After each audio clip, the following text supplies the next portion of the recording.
Yo, still Bills, what's the dizzle, man? Yo, I was a little aggy this morning, man. I ain't even gonna cap, bro. Like, they had niggas go all the way out to Sioux Falls and shit. I hate going out to Sioux Falls.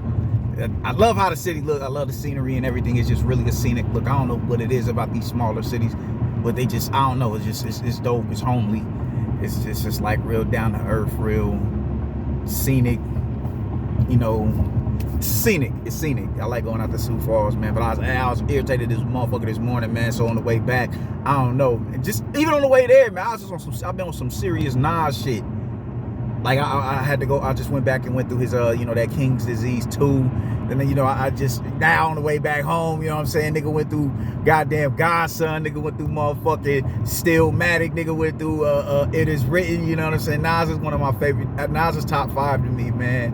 And if he keeps up, he's back in the if he gives me one more project like he did, if his next project is anything like Magic and King's Disease 2 was, he's back in the GOAT discussion, bro. Like, and it's not that Jay is gonna have a legitimate contender with him, you know what I'm saying, in the GOAT discussion. But anyways, man, peep game, man. I want to rap about this my nigga Demetrius Andre, man. Listen, bro, if there's ever any, like, man, listen, if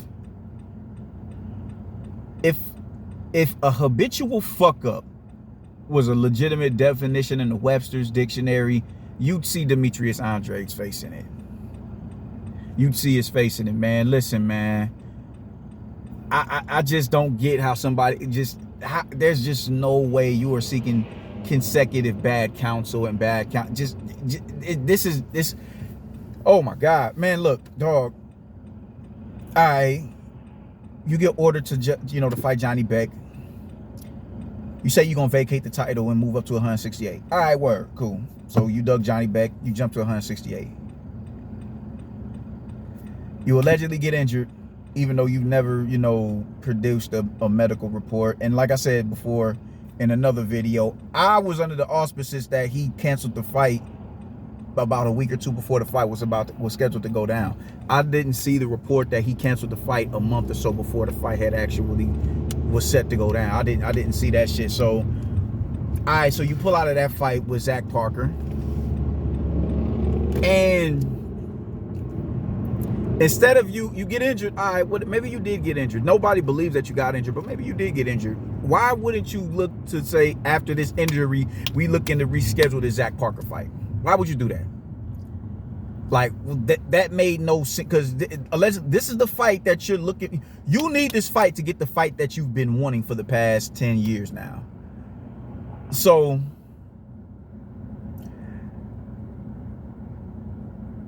you don't look to reschedule the fight with Zach Parker after an injury. Instead, you decide to jump back down and challenge Chris Eubank Jr. for his for a shot at the WBO title. But you disregarded the fact that you seem to think that you can skirt around the fact that you're mandated to fight Johnny Beck for your belt. You're mandated to do that. But you in your mind, right, you for some reason think, you even said in that melancholy video to motherfucking Chris Eubank, you're a star, I'm a superstar. You think in your right mind you got it like that to where you can make these sorts of moves. Canelo was stripped. He was stripped from fighting. He was stripped because the mandatory situation when he was trying to fight you, when he petitioned the IBF. If they'll get at Canelo, what makes you exempt? So, all right, you get 30 days to come up with the particulars for the fight. You don't do it. You forfeit your belt. Johnny Beck is elevated to a champion. So you dug Johnny Beck twice. You jump back up to fight Zach Parker. Yeah, we're going to revisit the Zach Parker fight. You're not worth the headache that you're giving us, dog. You're not with the zone. PBC doesn't want you. Nobody really wants to really rock with you. 100K. That's all I'm putting on it. He put some wild number like that for the purse bid to get the rights to the fight. Yeah, come over here. We got a bag for you. It ain't the bag that you want, but it's a bag. And instead of just saying, fuck it, whatever, man, it is what it is. Because you still don't seem to realize your wrongdoing in this scenario, bro. Instead of looking to reschedule that fight with Zach Parker, you jump back down to try and get a fight with Chris Eubank Jr. You don't see how problematic that is? And nobody believes you was injured. Nobody believes that you was injured. Just like nobody believes Jamal Charlo was motherfucking injured. I'll hit you back, big dog. Hold on, let me let my phone finish ringing.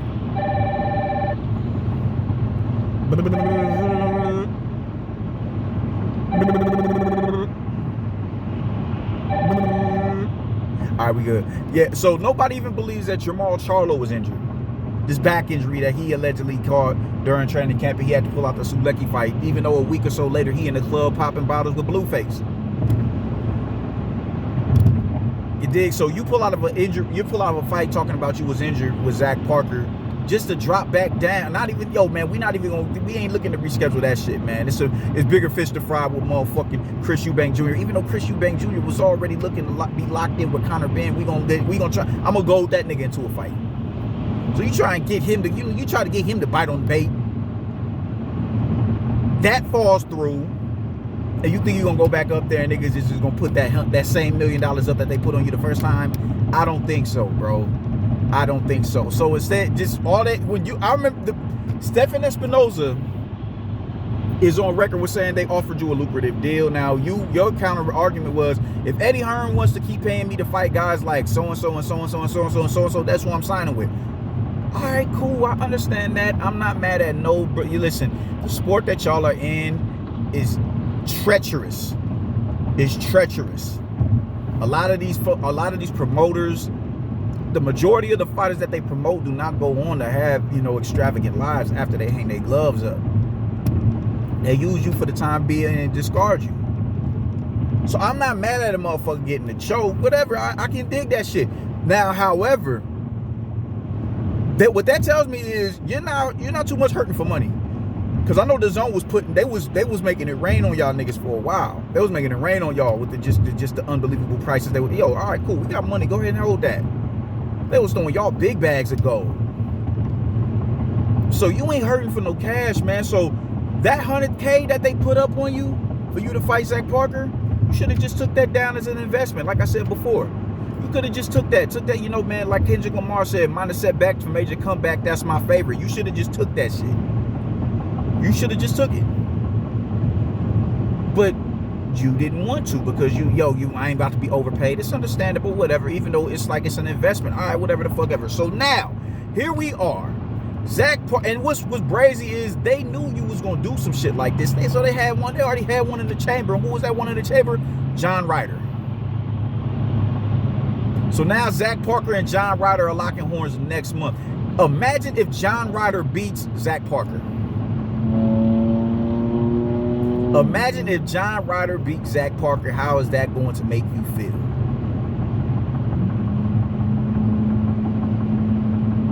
How?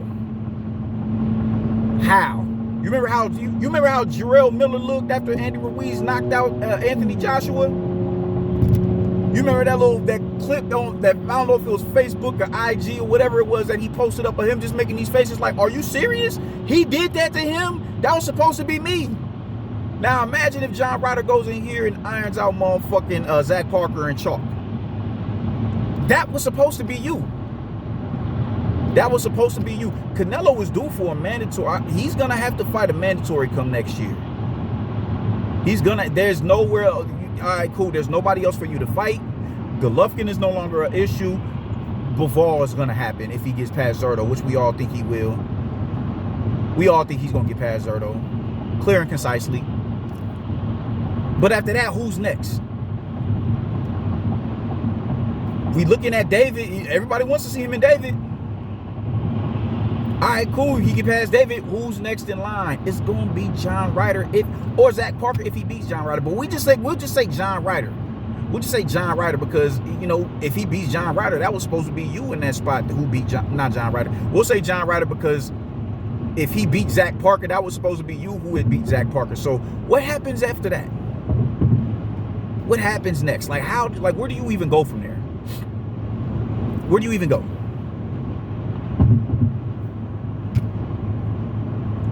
You have fucked up your career so bad. And like I said, I don't think from a financial standpoint you hurting or nothing like that, but from a legacy standpoint, you are in a shit position to be in. Now I seen you at the, I saw clips of you calling out Caleb Plant after he had, what I'm saying, knocked out Anthony Durrell.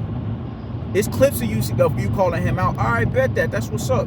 That's salute, good, good, applause, standing ovation. But a lot of y'all do that shit, man. Y'all got to remember, man, Jamal Charlo and David Benavidez had a little altercation at the Spence fight back in April.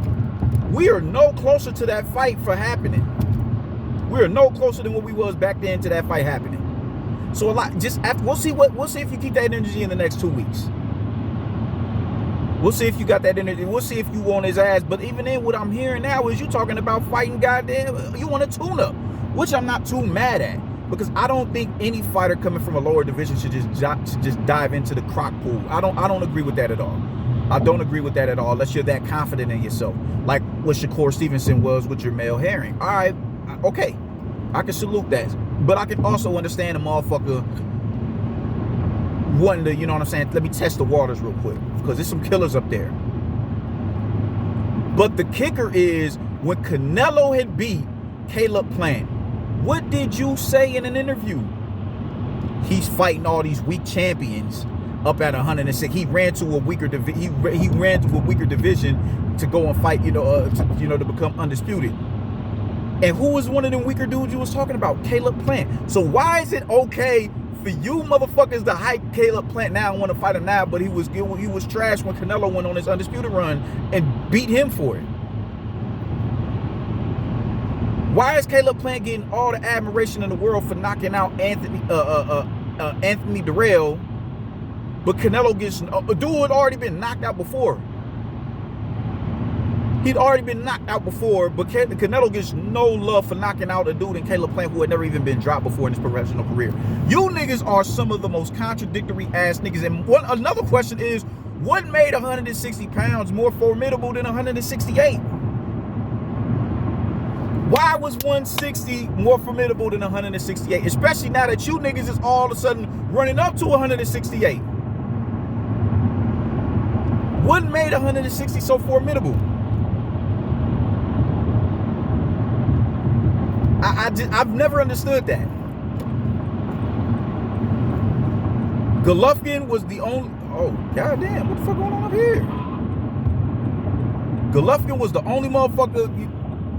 Golovkin was the only bona fide killer at 160. It's been like that for some years, since Danny Jacobs left. Danny Jacobs, he pieced out after he lost to Canelo. I just never understood that shit. What made 160 such a shark pool? Why was 168 deemed the weaker division? Y'all swear by David Benavidez. David Benavidez is not a 160 pounder.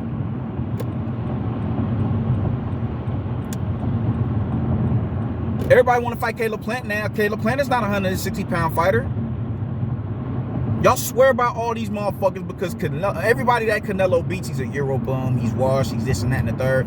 Danny Jacobs gets no love. They completely shit on Danny Jacobs and all his accolades and his accomplishments and contributions to the sport because he lost to Canelo. Anybody that loses to Canelo is tossed out with the bathwater. They throw the baby out with the bathwater. Even though the back end of that ends up being the same niggas who were castigating him for fighting these individuals want to fight him. This is why motherfuckers really need to be mindful of the shit that they put on fucking airwaves, bro. Because you can't get away from that shit. I don't care if you say it vocally or if you get interviewed and a boxing scribe types it out. Those are your words. That shit came out of your mouth. Motherfuckers need to really be thinking about what it is that they say, how asinine y'all sound. Caleb Plant is a weak champion according to to Demetrius Andrade. Now he's trying to go up there and fight him. He's calling him out. He's calling him out.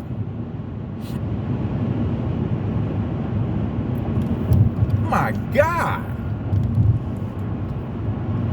You just can't make this shit up, man. Y'all are them niggas who play basketball with your shoes untied. And y'all refuse to tie them up. Y'all tuck them in y'all shoe. Y'all tuck y'all laces in y'all shoes, but they don't be all the way tucked in. Y'all shoes come and y'all shoestrings unravel and fall about y'all shoes on fast breaks. Y'all don't tuck them back. Before y'all don't realize y'all shoes is outside of y'all strings is outside of y'all shoes until y'all on defense and you getting crossed over and touching earth. Because not only you tripping all over your shoelaces. Because the nigga you guarding is rocking your boat. That's how y'all are. That's the type of time that y'all niggas is on. Just real goofy. I've just never seen this level of incompetence from an individual as far as their business outings are concerned, bro. This is laughable. This is laughable.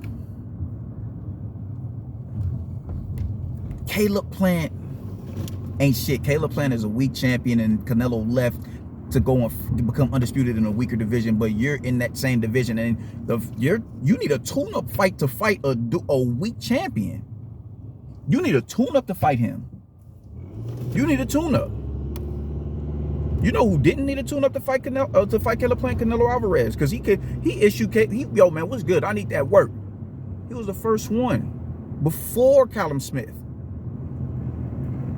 He didn't need the tune-up. You need a tune-up.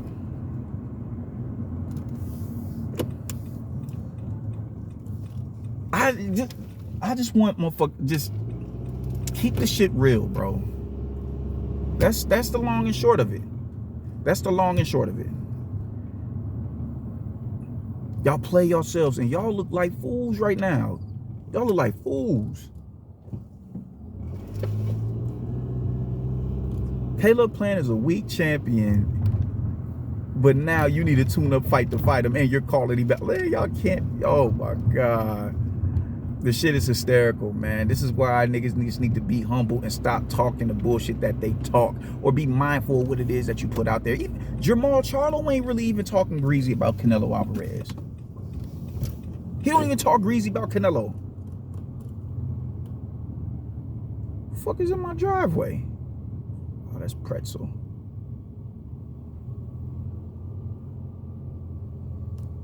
So yeah, man, that's pretty much all I gotta say about this shit, man. You dudes are some weirdos. It is absolutely hilarious listening to y'all talk. Y'all put your foot in your mouths every opportunity y'all get. Y'all look wild, man. Oh my God.